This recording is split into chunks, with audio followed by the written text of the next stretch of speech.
Bismillahirrahmanirrahim. Assalamualaikum warahmatullahi wabarakatuh. Saudara sekalian, ada kabar besar yang sedang ramai dibicarakan.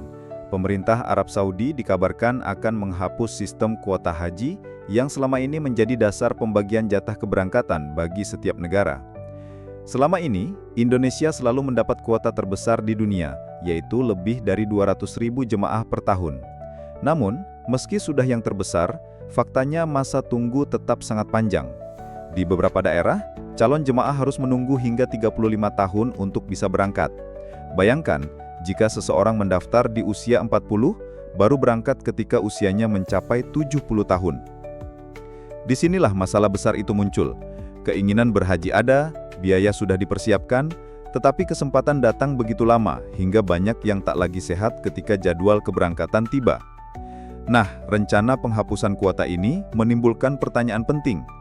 Apakah benar dengan dihapusnya kuota, antrian panjang akan segera berakhir? Ataukah justru menimbulkan tantangan baru? Sebagian melihat ini sebagai kabar gembira, karena artinya kesempatan berangkat bisa lebih cepat. Namun ada pula yang bertanya-tanya, apakah Arab Saudi siap menampung jutaan jemaah tambahan setiap tahunnya? Inilah yang akan kita bahas lebih dalam. Jadi pastikan Anda menyimak sampai selesai, agar tidak salah paham tentang isu besar ini. Saudara sekalian, izinkan saya menyampaikan salam hangat dari Tanah Suci Mekah. Dari tempat yang penuh keberkahan ini, saya ingin membagikan kabar sekaligus mendoakan Anda semua yang sedang menyaksikan video ini. Saya berdoa semoga Allah senantiasa melindungi kita semua, menjaga kesehatan, melapangkan rizki, dan mengabulkan setiap hajat serta doa terbaik yang kita panjatkan. Bagi yang sedang memiliki cita-cita berangkat haji atau umroh, mudah-mudahan Allah segera memberi jalan, mempermudah langkah, dan mempercepat waktu keberangkatan. Kita semua tahu, ibadah haji adalah salah satu rukun Islam yang begitu agung. Banyak di antara kita yang menabung bertahun-tahun, bahkan puluhan tahun, demi bisa menunaikan panggilan Allah ke Baitullah. Sayangnya, karena panjangnya daftar tunggu, banyak calon jemaah yang harus bersabar menanti giliran. Maka dari itu, doa dari Tanah Suci ini saya panjatkan sepenuh hati. Semoga siapapun yang mendengar kabar ini, segera Allah beri kesempatan untuk berhaji, dengan kondisi yang sehat, usia yang masih kuat, dan hati yang penuh keikhlasan. Dan semoga kabar tentang perubahan sistem haji yang kita bahas ini, benar-benar membawa angin segar, menjadi jalan terbuka bagi jutaan umat Islam, termasuk Anda dan keluarga. Amin ya Rabbal Alamin. Saudara sekalian, mari kita berbicara tentang salah satu persoalan terbesar yang dihadapi calon jemaah haji Indonesia, yaitu panjangnya masa antrian. Seperti yang kita ketahui bersama, daftar tunggu haji di Indonesia bisa mencapai waktu yang sangat lama. Di beberapa daerah, masa tunggu bahkan menembus 35 tahun. Bayangkan, jika seseorang mendaftar haji pada usia 40 tahun, maka ia baru akan berangkat ketika usianya sudah 70-an tahun. Pada usia itu, kondisi fisik tentu sudah jauh berkurang, kesehatan mulai menurun, dan resiko gagal berangkat semakin besar.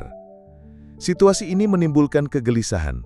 Banyak orang yang sudah menabung sejak muda, mengumpulkan biaya haji dengan penuh perjuangan, tetapi harus menunggu puluhan tahun untuk sekadar bisa berangkat. Tidak sedikit pula yang akhirnya meninggal dunia sebelum tiba gilirannya. Inilah realita pahit yang dirasakan jutaan umat Islam di tanah air. Padahal, keinginan berhaji sangat besar. Data Kementerian Agama mencatat, pendaftar baru terus bertambah setiap tahunnya, sementara kuota keberangkatan sangat terbatas. Akibatnya, antrian makin panjang dan sulit ditekan. Masalah ini bukan hanya persoalan teknis, tetapi juga menjadi ujian kesabaran dan keteguhan iman. Banyak calon jemaah hanya bisa berdoa dan berharap, semoga Allah memberi jalan keluar, agar mereka bisa dipanggil lebih cepat ke Tanah Suci. Sahabat sekalian, di tengah panjangnya daftar tunggu haji, muncul kabar yang sempat membuat banyak orang terkejut sekaligus penuh harapan, yaitu wacana penghapusan sistem kuota haji nasional. Ide ini muncul karena dianggap bisa menjadi solusi atas antrian puluhan tahun yang selama ini membebani calon jemaah.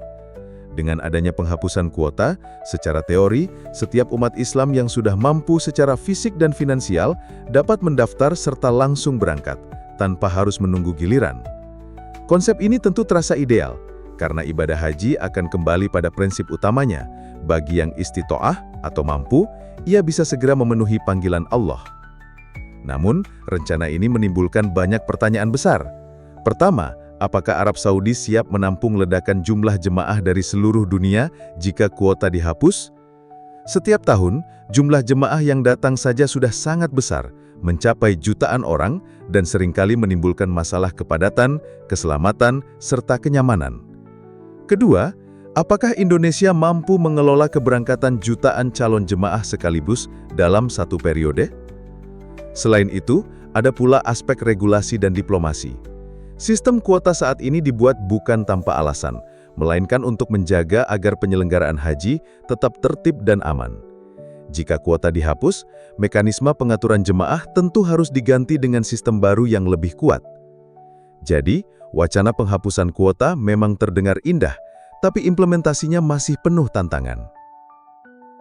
Perubahan ini bukan hanya sekadar renovasi kecil, melainkan transformasi skala dunia yang bertujuan menjadikan dua kota suci sebagai pusat spiritual sekaligus destinasi global. Pemerintah Saudi menargetkan agar setiap tahunnya kapasitas jemaah yang datang bisa terus bertambah seiring dengan infrastruktur yang jauh lebih modern. Di Mekah, kita bisa melihat langsung pembangunan jalur transportasi baru, termasuk kereta cepat Haramain yang menghubungkan Jeddah, Mekah, dan Madinah dalam waktu singkat. Selain itu, proyek perluasan Masjidil Haram terus dilakukan agar mampu menampung jutaan jamaah lebih banyak saat musim haji dan umroh.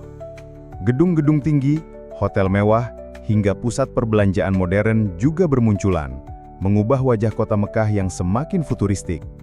Tidak kalah penting, Arab Saudi sedang menjalankan visi besar bernama Vision 2030, di mana haji dan umroh menjadi salah satu sektor utama untuk mendukung pertumbuhan ekonomi non-migas. Dengan sistem ini, Saudi berharap bisa menarik jutaan jamaah setiap tahun dengan pelayanan yang lebih tertata, digitalisasi perizinan, serta keamanan yang semakin ketat.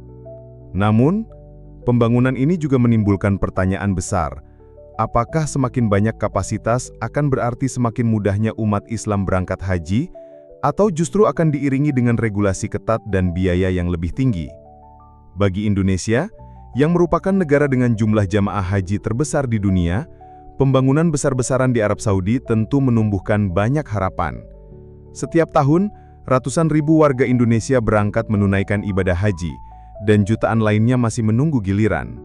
Dengan adanya peningkatan kapasitas serta modernisasi infrastruktur di Mekah dan Madinah, umat Islam Indonesia berharap agar proses ibadah bisa berlangsung lebih nyaman, aman, dan tertib. Salah satu harapan utama adalah semakin mudahnya akses transportasi, baik dari bandara hingga menuju ke kota suci. Banyak jamaah Indonesia yang selama ini harus menempuh perjalanan panjang dan melelahkan, terutama yang berusia lanjut. Dengan adanya kereta cepat, hotel yang lebih dekat ke Masjidil Haram, serta fasilitas kesehatan modern, diharapkan kendala fisik bisa diminimalkan. Selain itu, jamaah Indonesia juga berharap agar kuota haji bisa terus meningkat seiring dengan pembangunan tersebut. Panjangnya daftar tunggu haji di tanah air seringkali menjadi kendala besar, bahkan ada calon jamaah yang harus menunggu puluhan tahun. Jika kapasitas Mekah dan Madinah bertambah, besar kemungkinan kuota Indonesia ikut naik, sehingga lebih banyak umat muslim bisa segera menunaikan rukun Islam kelima. Namun, harapan lain yang tidak kalah penting adalah agar biaya haji tetap terjangkau. Pembangunan besar tentu memerlukan dana besar, tetapi jamaah berharap agar hal ini tidak berimbas pada kenaikan biaya yang memberatkan.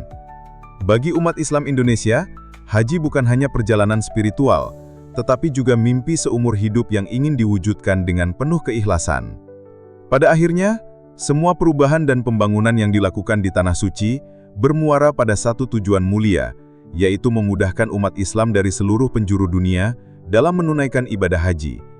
Di balik segala dinamika, aturan dan tantangan yang mungkin muncul, umat muslim percaya bahwa Allah selalu membuka jalan bagi hambanya yang ikhlas beribadah.